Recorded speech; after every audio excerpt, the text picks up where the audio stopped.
مخلوق میں سے کسی نے آپ کو پڑھایا نہیں ہے، مخلوق میں سے کسی نے آپ کو تعلیم نہیں دی ہے، کسی نے آپ کی تربیت نہیں کی ہے۔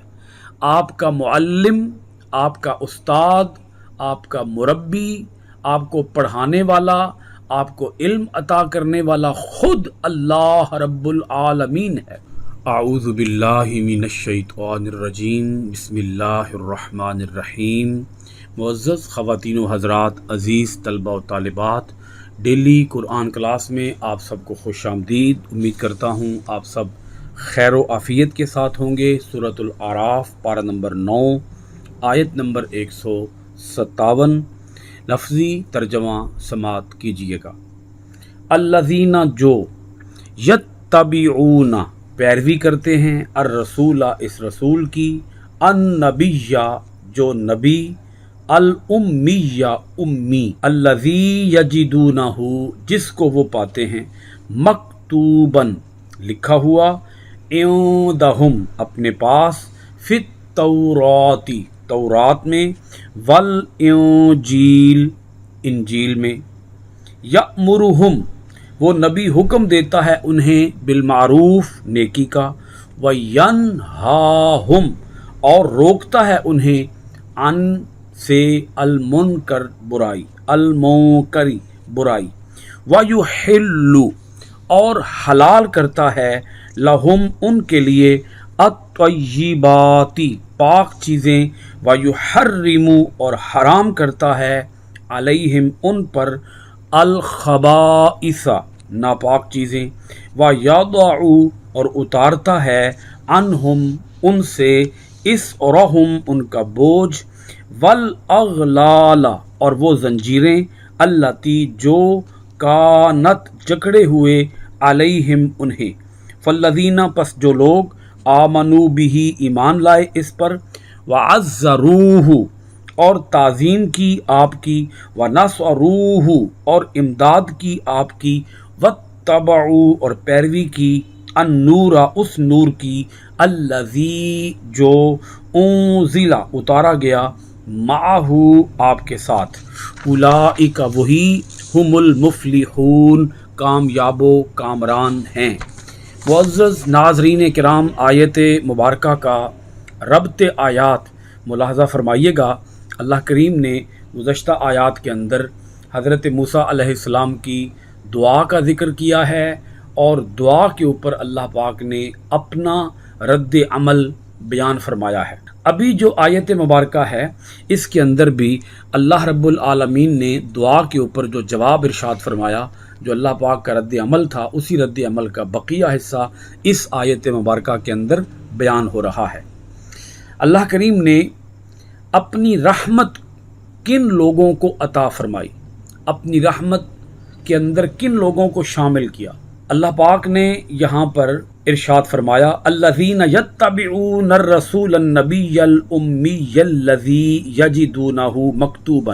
اللہ پاک نے گزشتہ آیت کے اندر 3 باتیں ارشاد فرمائی تھیں کہ میری رحمت خاص ہے ان لوگوں کے لیے، نمبر 1 جو تقوی اختیار کریں، نمبر 2 زکوٰۃ ادا کریں، نمبر 3 اور ہماری نشانیوں پر ایمان لائیں۔ اب اللہ پاک ارشاد فرما رہا ہے کہ ہماری نشانیوں پر ایمان کون لاتے ہیں۔ یہ وہ بات تھی جس سے یہود کو مغالطہ ہوا تھا کہ یہاں ہماری بات ہو رہی ہے، اللہ پاک ہمیں اپنی رحمت عطا فرمائے گا۔ یہ جو یہود ہیں، جن یہود کی یہاں بات کی جا رہی ہے، جن کو مغالطہ ہوا تھا، یہ دور رسالت مآب کے یہود ہیں۔ انہیں یہ آیت سن کر یہ غلطی لگی کہ یہاں پر ہماری بات ہو رہی ہے، اللہ تعالیٰ نے ہمیں اپنی رحمت عطا فرمائی ہے۔ تو اللہ پاک نے ان کا مغالطہ دور کرنے کے لیے یہ آیت مبارکہ اتاری کہ جو ہماری آیتوں پر ایمان لاتے ہیں وہ کون لوگ ہیں۔ الذین یتبعون الرسول النبی الامی، جو پیروی کرتے ہیں اس رسول کی جو نبی امی ہے، پیروی کرتے ہیں اس رسول کی جو نبی امی ہے، امی نبی ہے۔ اب یہاں امی کی وضاحت میں یہ بات عرض کر دوں کہ رسول پاک صلی اللہ علیہ وآلہ وسلم کی یہ عظیم شان ہے کہ آپ نے دنیا کے کسی بھی استاد سے علم حاصل نہیں کیا، آپ علیہ السلام نے کسی انسان کے پاس زانوِ تلمذ طے نہیں کیے، آپ کسی انسان کے پاس پڑھنے کے لیے نہیں بیٹھے۔ دنیا کے اندر مخلوق میں سے کوئی آپ کا استاد نہیں ہے، یہ معنی ہے امی کا، کہ مخلوق میں سے کوئی آپ کا استاد نہیں ہے، مخلوق میں سے کسی نے آپ کو پڑھایا نہیں ہے، مخلوق میں سے کسی نے آپ کو تعلیم نہیں دی ہے، کسی نے آپ کی تربیت نہیں کی ہے۔ آپ کا معلم، آپ کا استاد، آپ کا مربی، آپ کو پڑھانے والا، آپ کو علم عطا کرنے والا خود اللہ رب العالمین ہے۔ اللہ جل مجدہ نے آپ علیہ السلام کو خود تعلیم عطا فرمائی۔ اب دیکھیں یہ معنی ہے امی کا کہ یہ نبی ہے اور امی ہے۔ بہت سے لوگ اس کا معنی کر دیتے ہیں کہ یہ وہ نبی ہیں کہ جن کو لکھنا پڑھنا آتا ہی نہیں ہے۔ تو لکھنا پڑھنا اس معنی میں کہنا چاہیے کہ نبی پاک صلی اللہ علیہ وآلہ وسلم کو لکھنا پڑھنا نہیں آتا، مطلب آپ نے کسی انسان کے پاس نہیں لکھا پڑھا، آپ نے لکھنا پڑھنا کسی انسان سے نہیں سیکھا، آپ کو خود اللہ تعالیٰ نے سکھایا ہے۔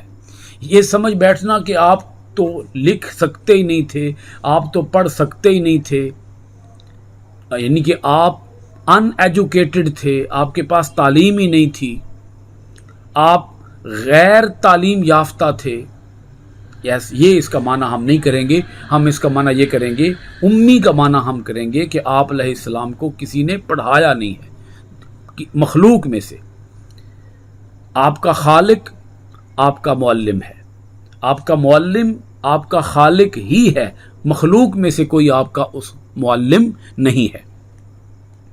امی کا ایک معنی یہ بھی ہے، کہتے ہیں اصل کو، تو نبی پاک صلی اللہ علیہ وآلہ وسلم اس کائنات کی اصل ہیں، اس کائنات کی جان ہیں، اس کائنات کا مرکز و محور ہیں، منبع ہیں، ماخذ ہیں۔ اس کائنات کے اندر جو کچھ ہے وہ نبی پاک علیہ الصلاۃ والسلام کے طفیل ہے، اور آپ کو امی اس لیے بھی کہا گیا، ام القری، مکہ کو کہا گیا ام القری کیونکہ آپ مکہ والے ہیں۔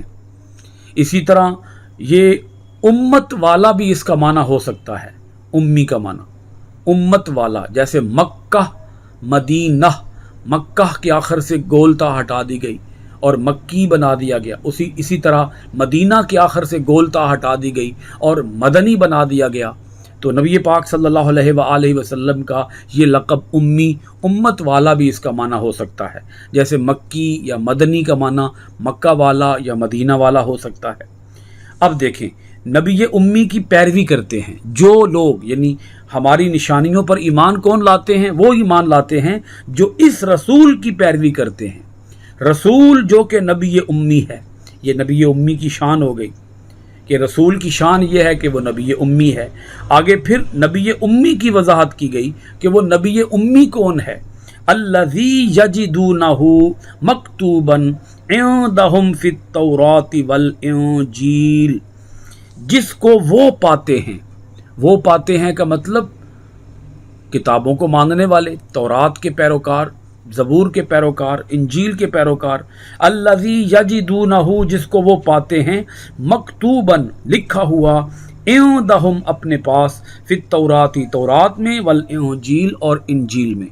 یہ وہ نبی امی ہیں کہ جن کی عظمتیں، جن کی رفعتیں، جن کی نشانیاں، جن کی علامتیں، جن کے مقامات، جن کے مراتب، جن کے درجات، یہ لوگ اپنی کتابوں میں پاتے ہیں، تورات میں پاتے ہیں، لکھا ہوا ہے۔ تورات میں اس نبی کی عظمتیں لکھی ہوئی ہیں، انجیل میں اس نبی کی عظمتیں لکھی ہوئی ہیں۔ اور کیا عظمتیں لکھی ہوئی ہیں؟ اب دیکھیں، اس نبی کا تعارف قرآن خود کرا رہا ہے، کسی قسم کا مغالطہ نہ ہو۔ وہ نبی کون ہے؟ وہ نبی آخر الزماں ہے، یعنی اللہ پاک نے فرما دیا کہ میری رحمت انہی لوگوں کو حاصل ہوگی، انہی لوگوں کو میسر ہوگی، انہی لوگوں کو عطا کی جائے گی۔ میری رحمت ان لوگوں کے لیے لکھی گئی ہے، میں لکھ دوں گا اپنی رحمت ان لوگوں کے لیے جو اس نبی امی پر، نبی آخر الزماں حضرت محمد رسول اللہ صلی اللہ تعالی علیہ وآلہ و اصحابہ وسلم پر ایمان لاتے ہیں۔ وہ نبی امی جس کا ذکر تورات میں ہے، جس کا ذکر انجیل میں ہے، اور کیا ذکر ہے؟ یأمرہم بالمعروف، وہ نبی امی انہیں حکم دیتا ہے نیکی کا، وینہاہم عن المنکر، اور روکتا ہے انہیں برائی سے، ویحل لہم الطیبات، اور حلال کرتا ہے ان کے لیے پاکیزہ چیزیں، ویحرم علیہم الخبائث، اور حرام کرتا ہے ان پر ناپاک چیزیں۔ یہاں پر نبی پاک علیہ السلام کا یہ مقام اور مرتبہ بھی بیان کر دیا گیا کہ حلت اور حرمت کا اختیار بھی اس نبی پاک علیہ الصلاۃ والسلام کو عطا کر دیا گیا ہے۔ یہ اللہ تعالیٰ کے حکم سے، اللہ تعالیٰ کے اذن سے جس چیز کو چاہیں حلال کر دیں، پاکیزہ چیز کو حلال کر دیں اور ناپاک چیز کو حرام کر دیں۔ وَيَضَعُ عَنْهُمْ إِصْرَهُمْ وَالْأَغْلَالَ، یہ بھی بہت بڑی نبی پاک علیہ الصلاۃ والسلام کی شان بیان کی گئی ہے، اور اتارتا ہے عنہم، ان سے، اسرہم، ان کا بوجھ۔ کون اتارتا ہے؟ وہ نبی امی، وہ نبی امی ان سے اتارتا ہے ان کا بوجھ، والاغلال التی کانت علیہم، اور وہ زنجیریں جو جکڑے ہوئے تھیں انہیں۔ اب یہ بوجھ کیا ہے اور وہ زنجیریں کیا ہیں جو زنجیریں انہیں جکڑے ہوئے تھیں؟ وہ بوجھ اور وہ زنجیریں ہیں پابندیاں جو پچھلی امتوں پر عائد کر دی گئی تھیں، انتہائی سخت احکام۔ مثال کے طور پر اگر کپڑا ناپاک ہو جائے تو اس کپڑے کو کاٹ دیا جائے، یعنی اس کی پاکیزگی کی کوئی صورت نہیں ہوتی تھی، اس کو ضائع کرنا پڑتا تھا۔ اسی طرح عبادت کے لیے مخصوص جگہ ہوتی تھی، اس کے علاوہ کسی اور جگہ عبادت جائز نہ تھی۔ میدان جہاد کے اندر دشمن یا کفار جو سامان چھوڑ جاتے تھے، اس سامان کو پچھلی امتیں استعمال نہیں کر سکتی تھی۔ مال غنیمت پچھلی امتوں کے لیے حرام تھا، اس امت کے لیے مال غنیمت کو حلال کر دیا گیا۔ توبہ کی جو صورت تھی وہ قتل تھی، یعنی کہ بچھڑے کی پوجا کرنے والے قتل ہو جائیں اور بچھڑے کی پوجا نہ کرنے والے قتل کر دیں ان کو جنہوں نے بچھڑے کی پوجا کی ہے۔ یہاں سے آپ اندازہ لگائیں کہ یہ کتنے سخت احکام تھے۔ یہ تھی وہ زنجیریں، یہ تھا وہ بوجھ جو پچھلی امتوں پر ڈالا گیا تھا۔ قتل کا بدلہ صرف قتل تھا، قتل کا بدلہ دیت نہیں تھی، قتل کا بدلہ کوئی اور صورت نہیں تھی، معافی کی صورت نہیں تھی۔ ہمارے دین کے اندر، ہماری شریعت کے اندر تو 3 احکام بیان کیے گئے، یعنی ایک ہے قتل کا بدلہ قتل، دوسرا ہے قتل کا بدلہ دیت، اور تیسرا ہے قتل کا بدلہ معافی۔ اگر وہ رسا چاہیں تو معاف کر دیں، لیکن پچھلی امتوں کے لیے کیا تھا؟ صرف ایک ہی صورت تھی، قتل کا بدلہ قتل۔ یہ تھے وہ سخت احکام۔ لیکن حضور نبی اکرم، حضور رحمت عالمیاں صلی اللہ تعالی علیہ وآلہ آلہ وصحابہ وسلم کی جلوہ گری سے احکام کو نرم کر دیا گیا، احکام آسان کر دیے گئے۔